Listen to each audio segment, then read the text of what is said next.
Wow, ang ganda. From top to bottom, overlooking here. Yan. Dito ka mapipicture, maganda oh.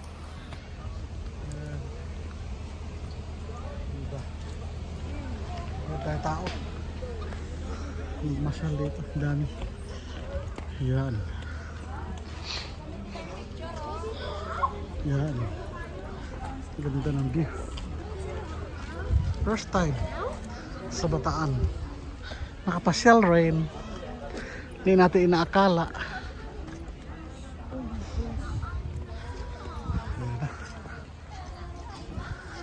Ayun yung malaking cross. Wow.